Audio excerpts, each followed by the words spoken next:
तीन मुस्लिम देशों ने इजराइल को उसी के अंदाज में सबक सिखाने का ऐलान कर दिया है।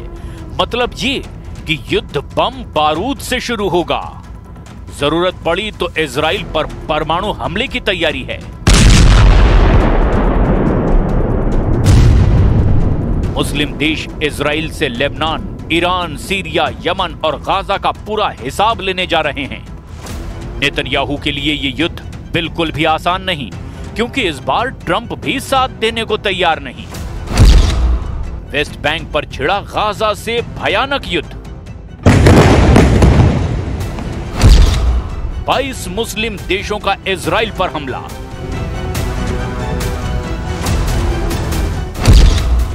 ट्रंप के बीबी को कुचल डालेगा तुर्की। इजराइल बोला सीज फायर नहीं, बंकर फायर।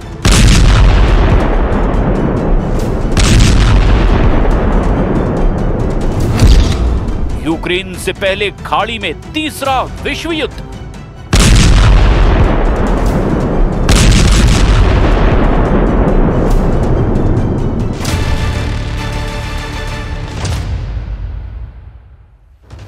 वेस्ट बैंक पर नेतन्याहू की टेढ़ी नजर ने महायुद्ध भड़का दिया है। इजराइल की हरकत से ट्रंप के भी होश उड़ गए हैं। प्रेसिडेंट ट्रंप ने सफाई भी दी है कि इजराइल कुछ नहीं करेगा, इजराइल वेस्ट बैंक से दूर ही रहेगा। लेकिन ट्रंप की सफाई अरब देशों को हजम नहीं हो रही है। अरब वर्ल्ड इजराइल को जला डालने के लिए उतावला हो रहा है। खाड़ी का नया बारूदी बखेड़ा महायुद्ध की शक्ल अख्तियार कर चुका है, जिसमें इजराइल फिलहाल अकेला दिखाई दे रहा है, जिसके खिलाफ खाड़ी के 3 सबसे ताकतवर देशों ने जंग का ऐलान कर दिया है। सऊदी अरब ने धमकी दी कि अगर इजराइल ने वेस्ट बैंक की तरफ देखा भी तो उसे धरती से मिटा दिया जाएगा। कतर ने ऐलान किया कि अगर नेतन्याहू ने वेस्ट बैंक पर कब्जा किया तो इजराइल को कोई नहीं बचा पाएगा। संयुक्त अरब अमीरात ने वार्निंग दी कि वेस्ट बैंक पर इजराइल के कब्जे की कोशिश महाविनाश की वजह बन सकती है।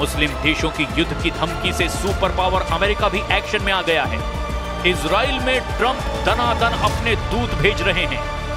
किस ने नेतन्याहू से हाई प्रोफाइल मीटिंग की है? मीटिंग का मकसद क्या है?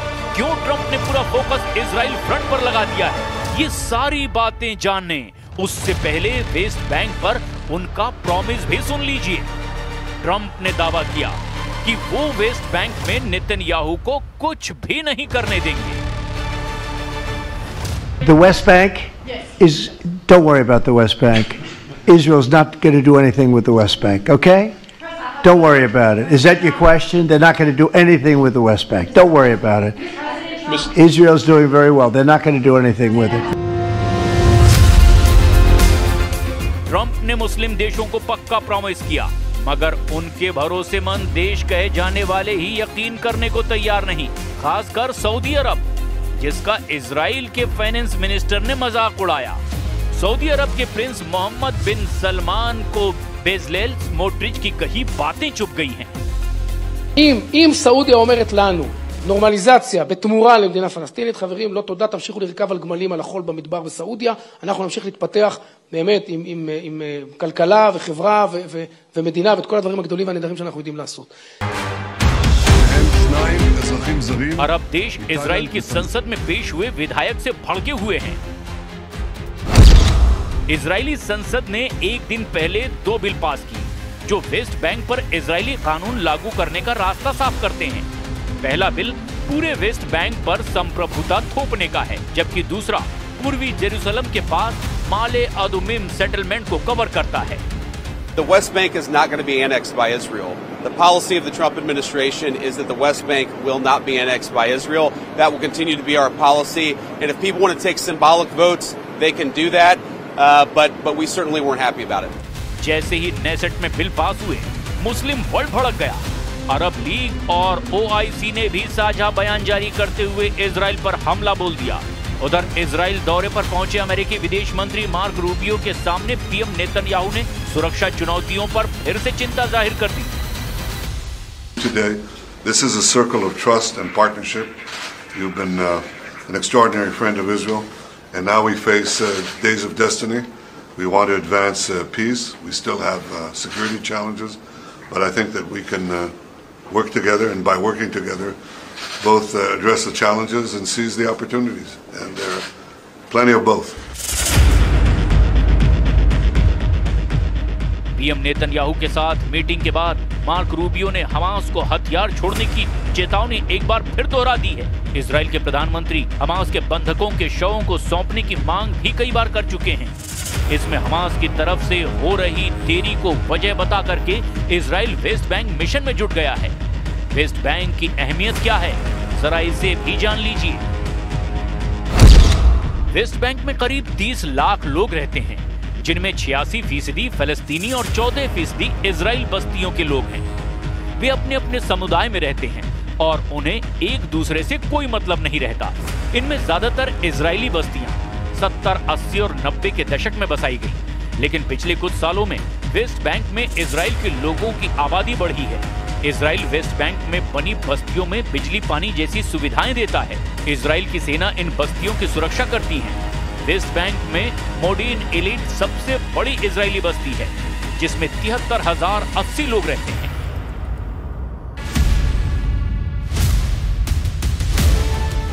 इजराइल ने अगर वेस्ट बैंक पर भी कब्जा जमा लिया तो फिलिस्तीन देश के लिए कोई जमीन नहीं बचेगी। इजराइल ऐसा करने के लिए सभी कोशिशें करेगा, क्योंकि नेतन्याहू पहले ही कह चुके हैं कि इस धरती पर फिलिस्तीन नाम का कोई देश वो बनने ही नहीं देंगे। पीएम नेतन्याहू ने गाजा युद्ध को मुक्ति युद्ध का नाम देकर के खतरनाक संदेश दिया है। ימי מבצע עם כלבי נגד איראן הדגשתי את הייעוד הנשגב שנטוע במורשתנו עם כלבי יקום. כך באשר למערכה כולה, זוהי מלחמת התקומה של עמנו כהמשך ישיר למלחמת העצמאות.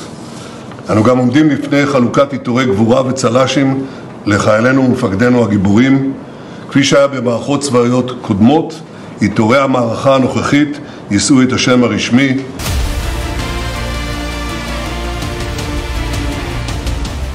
इजराइल के दुश्मनों को अच्छी तरह से पता है कि वो क्या करने वाला है, इसीलिए अब की बार नेतन्याहू के खिलाफ जबरदस्त गोलबंदी हुई है।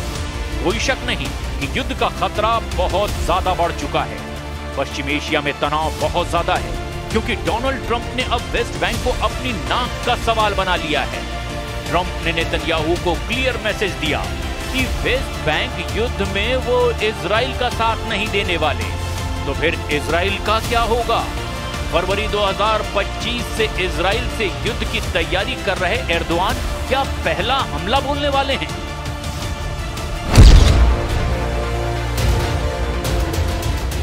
नेतन्याहू के लिए युद्ध का सबसे बड़ा फ्रंट अब खुल गया है, जिसमें इजराइल को 22 देशों की सेनाओं से भिड़ना पड़ सकता है। फिलहाल तो इस युद्ध में बारूदी तड़का तुर्की लगा रहा है। प्रेसिडेंट एर्दोआन हर दिन नए देशों को इजराइल के खिलाफ भड़का रहे हैं। गाजा पर ट्रंप के प्लान का खौफ दिखा करके एर्दोआन खाड़ी देशों में जबरदस्त वॉर प्लान पर आगे बढ़ते जा रहे हैं। एर्दोआन की गाजा पॉलिसी पर ज्यादातर देशों की सहमति भी है। मिस्र और जॉर्डन ने तो इजराइल के खिलाफ होने का ओपन ऐलान कर रखा है। मिस्र के राष्ट्रपति अब्देल फतह अल सीसी ने गाजा मुद्दे पर ही नेतन्याहू के खिलाफ मोर्चा खोला था। और एक बार फिर दुनिया भर से समर्थन लेने के बाद इजराइल पर एक्शन लेने का प्लान अरब अलायंस ने बना लिया है। एर्दोआन के वॉर ट्रायंगल ने नेतन्याहू को फंसाकर युद्ध में हराने का रोड मैप तैयार किया। एर्दोआन इजराइल को 1967 के दौर में ले जाने की धमकी कई बार दोहरा चुके हैं।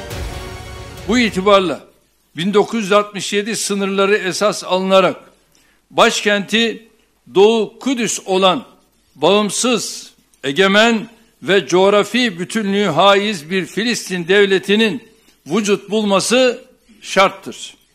Türkiye ve Malezya bu noktada çabalarını ve Filistin'e desteğini hız kesmeden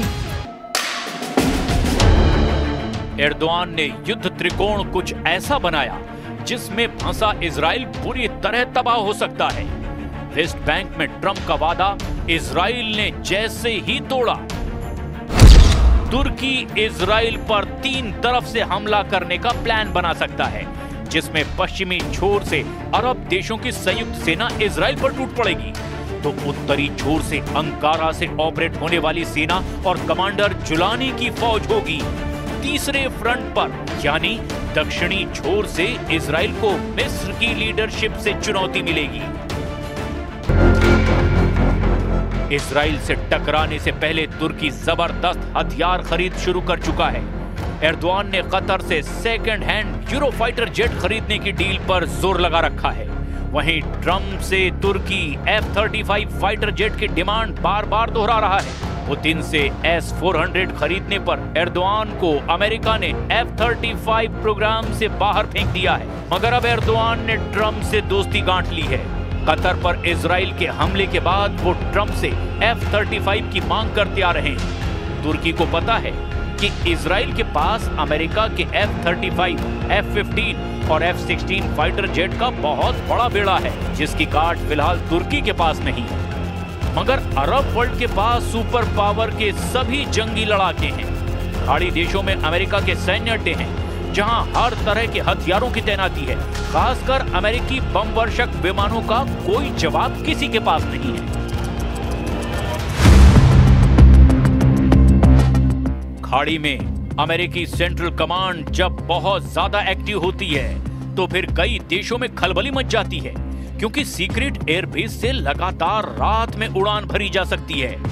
रात में टेक ऑफ करने वाले ये विमान अमेरिका के सबसे खतरनाक लॉन्ग रेंज वाले बम वर्षक होते हैं।